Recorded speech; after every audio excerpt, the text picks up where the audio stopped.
سوال پوچھا کہ اگر کوئی آدمی جان بوجھ کر روزہ توڑ دیتا ہے تو اس کا کفارہ کیا ہے؟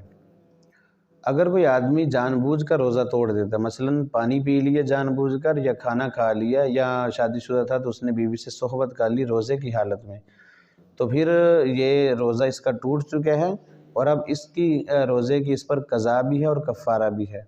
قضا مطلب ایک روزہ بعد میں رکھے گا، اور کفارہ 2 مہینے کے مسلسل روزے اس کے ذمے ہیں۔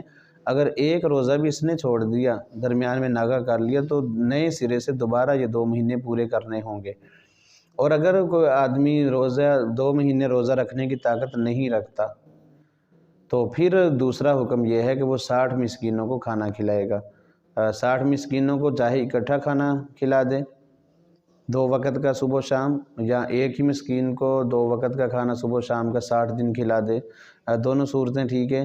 یا اگر وہ فدیہ دینا چاہتا ہے تو وہ بھی پھر جو ہے وہ فدیہ 2 کلو گندم کے حساب سے اس کی قیمت معلوم کر لی جائے، تو اس کے حساب سے فدیہ ادا کرے تو تب ٹھیک ہے۔ یہ کفارہ ہے اس کا جو اس پر لازم ہے۔ اگر کوئی آدمی روزے کی حالت میں بھول کر کھا پی لے تو اس کے بارے میں شریعت کیا کہتی ہے؟ تو اگر بھول کر روزے کی حالت میں کوئی آدمی کھانا کھا لیتا ہے، پانی پی لیتا ہے، بعد میں یاد آتا ہے، تو شریعت اس کو رخصت دیتی ہے، اس کا روزہ نہیں ٹوٹا۔ جب یاد آ گیا پھر وہ لقمہ منہ میں ہے یا گھونٹ منہ میں ہے، اس کو باہر نکال دے، آگے نہ لے کے جائے۔ تو بہرحال یہ شریعت میں رخصت ہے۔ رفع عن امتی الخطأ والنسیان، بھول چوک اس امت سے اٹھا لی گئی ہے۔ تو روزے کی حالت میں بھول کر اگر کھا پی لے تو اس سے روزہ نہیں ٹوٹتا، کوئی فرق نہیں پڑتا۔